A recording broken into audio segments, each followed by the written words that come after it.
Bom dia, meus queridos alunos. Hoje estamos iniciando mais uma manhã de estudos. E antes de começarmos a nossa aula, que hoje é de História, vamos fechar nossos olhos e vamos conversar com Deus. Querido Deus e eterno Pai, obrigada, Senhor, pela oportunidade do dom da vida, pela oportunidade de estarmos mais uma manhã aqui reunidos. Gostaria de te pedir nesse momento, Senhor, uma atenção especial, uma bênção especial para todos os nossos alunos que nesse momento irão iniciar as suas atividades, que eles possam aprender, Senhor, nessa manhã, que eles possam cada vez mais, Senhor, entender e absorver o conhecimento. É o que te pedimos e te agradecemos, em nome de Jesus. Amém. Hoje, na nossa aula de História, nós vamos falar sobre as formas de governo. Hoje nós vamos iniciar falando sobre a monarquia. Bom, então antes de nós falarmos um pouco sobre as formas de governo e começarmos a falar sobre a monarquia, vamos analisar essas duas imagens que nós temos aqui.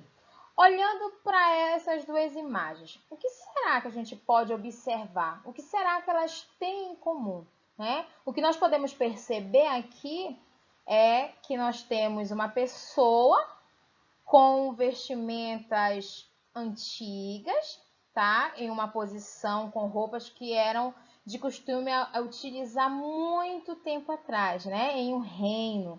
Aqui nós temos outra pessoa com um estilo de roupa também diferente, mas o que a gente pode perceber é que são roupas um pouco mais modernas se compararmos com essa outra imagem aqui, tá?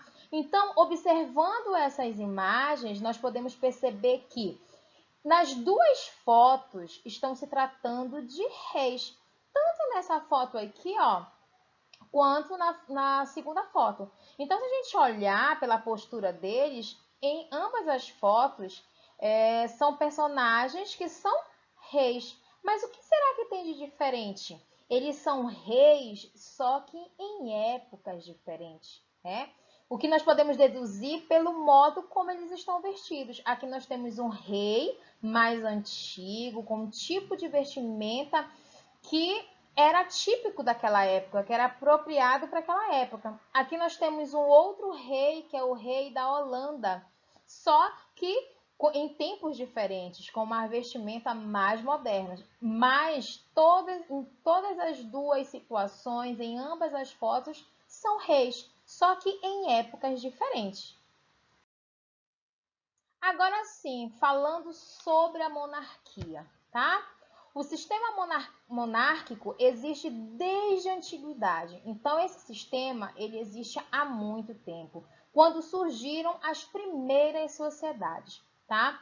E nesse modelo de monarquia, como é que funciona? O que vem ser a monarquia? A monarquia é quando o governo ele é concentrado nas mãos de uma única pessoa, tá? Então, geralmente é um rei e exerce o poder e o transfere depois aos seus descendentes. Ou seja, então a monarquia é um tipo de governo aonde o poder ele é centralizado nas mãos de uma única pessoa. Então, as decisões partem todas de uma única pessoa, no caso do rei.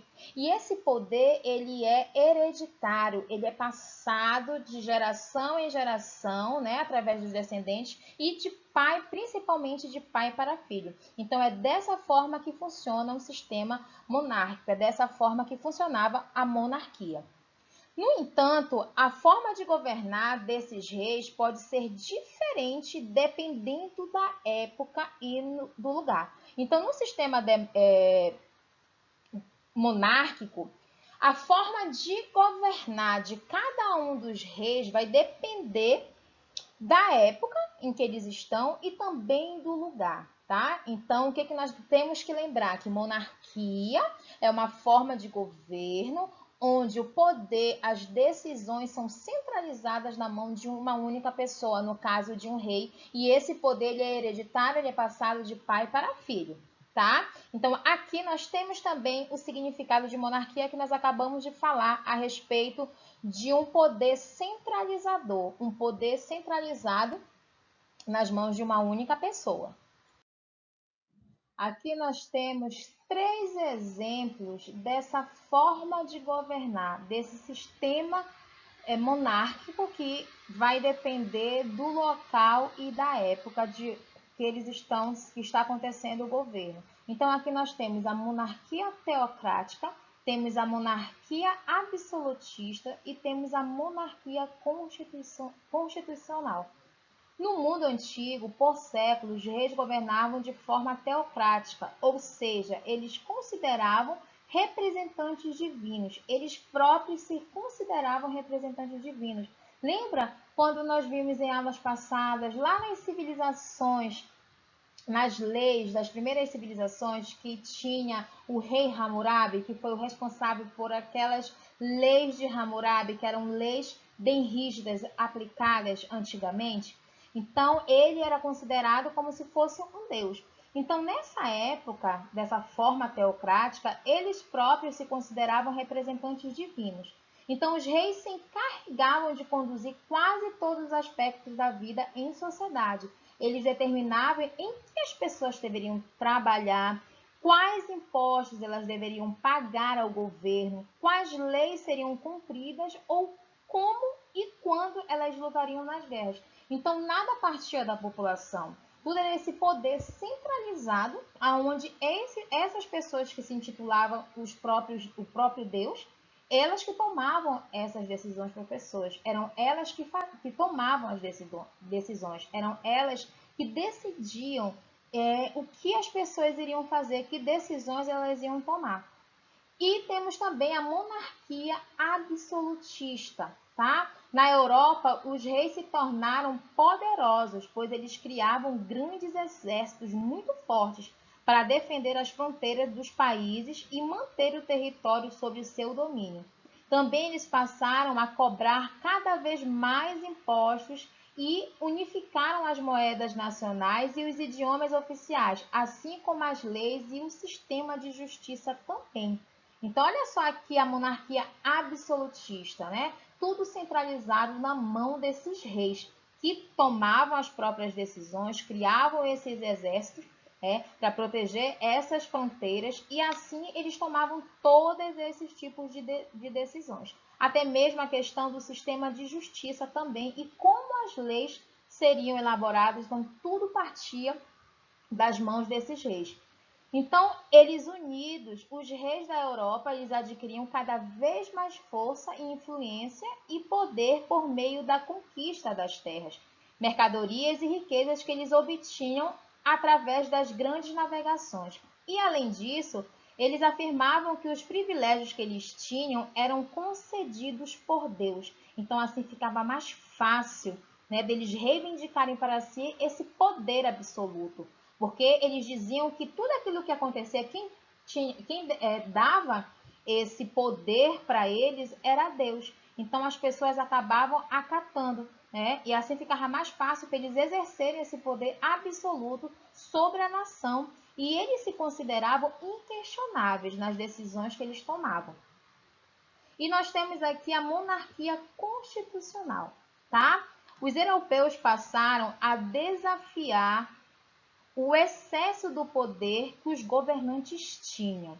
E eles começaram a reivindicar uma maior participação política, porque até então somente os reis que tomavam todas essas decisões. Então, aqui entre os séculos 18 e 19, os europeus passaram a fazer esses tipos de questionamento, com relação ao excesso de poder que haviam nas mãos dos governadores. Então, eles começaram a reivindicar uma maior participação política na elaboração das leis. Então, esse movimento deu origem à monarquia constitucional, onde o rei ou a rainha governa não mais de acordo com a sua própria vontade, mas sim seguindo uma constituição, tá? Então, nessa época, o que caracteriza essa monarquia constitucional é que os reis e rainhas deixam um pouco de centralizar todo o poder e passam a tomar decisões não baseadas mais nas suas próprias vontades, nas suas vontades próprias, e sim seguindo uma constituição elaborada com leis. E as leis da Constituição são elaboradas por um parlamento, o poder legislativo, que escolhe um primeiro-ministro para ser chefe do governo. Várias nações do mundo atual, em diferentes continentes, ainda conservam esse tipo de monarquia constitucional, que é onde o poder deixa de ser centralizado somente nas mãos dos reis e rainhas. As decisões já não partem mais da sua própria vontade e eles passam a seguir uma constituição, ok? A organização do Estado brasileiro. O Brasil nem sempre foi uma república como hoje, como nós acabamos de falar um pouquinho sobre o sistema monárquico, sobre a monarquia. Né? Nós vimos que a monarquia é um tipo de governo, é um sistema de governo, onde o poder ele é centralizado nas mãos de uma única pessoa, de um monarca, de um rei. E esse poder ele é passado por gerações. Ele é passado de pai para filho. Também é um cargo vitalício. E nós temos, como vamos ver nas próximas aulas, que é como o Brasil se tornou uma república, deixou de ser uma monarquia e passou a ser uma república, que aconteceu lá no ano de 1889, no dia 15 de novembro, com a proclamação da República. Tá? Então, aqui nós temos aqui um percurso desde o ano de 1500, que foi quando o Brasil recebeu os primeiros portugueses e tornou-se a colônia de Portugal. Lembra que nós já estudamos sobre o descobrimento do Brasil? Tá? Então, aqui passamos de 1500 até o ano de 1822, que foi quando aconteceu a independência no Brasil, que aconteceu no ano de 1822, no dia 7 de setembro. Foi quando Dom Pedro I proclamou a independência do Brasil, onde o Brasil deixou de ser dependente de Portugal. O Brasil deixou de ser uma colônia de Portugal. E do ano de 1822 até o ano de 1889, com a proclamação da República, tá? Esse período foi o período em que o Brasil se tornou império, tá? Então é o período do Brasil Império. O país tornou-se uma monarquia nesse período e passou a ser considerado um Estado. E o Estado, ele é uma sociedade que compartilham um mesmo território sobre um governo específico. Então, nessa época aqui, o Brasil ele tornou-se uma monarquia e passou a ser considerado um Estado. Certo? Então, aqui nós temos o primeiro reinado, que quem comandou esse primeiro reinado, que foi na época da independência do Brasil, foi Dom Pedro I, até chegar aqui nesse período mais ou menos, desse período de 1822 a 1889, quem já assumiu o poder foi o seu filho, tá? Pedro Alcântara, e depois ficou conhecido como Dom Pedro II. Tá? Então, nesse período aqui, houve o primeiro reinado, quem comandou foi Dom Pedro I, e depois o seu filho, Dom Pedro II. E conforme a Constituição do Império, elaborada em 1824, o governo ele foi estabelecido da seguinte forma: o rei tinha total controle sobre os demais poderes, não havia eleições para alguém se tornar rei, pois ele tinha cargo vitalício, como nós acabamos de ver a questão da monarquia, como funcionava o sistema monárquico, tá? E a palavra do rei continuava nesse sistema aqui, prevalecendo como uma decisão final. Mas nesse tipo de sistema, como esse governo ficou estabelecido, já se tinha um poder moderador, onde se tinha um conselho de Estado formado por três poderes, que era o poder legislativo, o poder executivo e o poder judiciário. Esse poder legislativo, nessa época, o que a gente pode ter de semelhante, olhando para a atualidade, é que esse poder legislativo ele se assemelha ao nosso, porque ele é formado também por um Senado e por Câmara dos Deputados. Então, nós temos aqui o Poder Executivo, que naquela época é um presidente formado pelo presidente das províncias, o Poder Judiciário, que é pelo Supremo Tribunal de Justiça, formado pelo Supremo Tribunal de Justiça, e aqui ainda no Poder Executivo temos os Conselhos Gerais das Províncias. Aqui nós podemos ver nessa imagem os senadores e os deputados reunidos numa assembleia, que faz parte aqui do Poder Legislativo. E naquela época, com esse governo estabelecido, quem é que podia votar? Os deputados e senadores eram escolhidos pela população. Só que nessa época nem todos os brasileiros podiam votar ou ser eleitos para algum cargo político. Para que eles pudessem votarem nos deputados ou senadores, eles deveriam comprovar uma renda anual mínima de 200 mil réis, que era a moeda daquela época. Então, só podia votar nos senadores e deputados o brasileiro que comprovasse essa renda de 200 mil réis. Então, o que nós podemos perceber aqui que nem todo mundo podia votar igual acontece o sistema de voto atualmente. E quem podia ser eleito? Também não eram todas as pessoas que podiam fazer parte dessa votação para assumir um cargo político.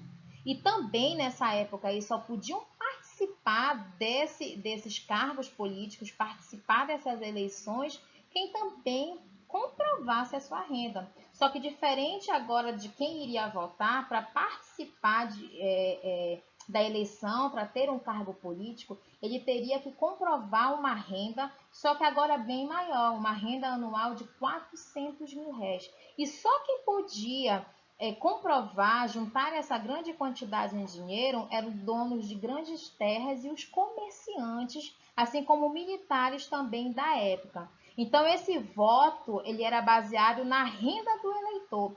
E esse tipo de voto, que era baseado na renda do eleitor, era chamado de voto censitário, que era justamente essas pessoas que tinham que pagar para que elas pudessem votar. Então, não era todo brasileiro que nessa época podia votar. Eles tinham que comprovar a sua renda para votar em deputados ou senadores e para participar das eleições, para assumir um cargo público, eles também tinham que pagar um valor bem mais elevado. As nossas atividades já estão disponíveis aqui no portal. Tenham todos uma ótima manhã de estudos e até a próxima aula.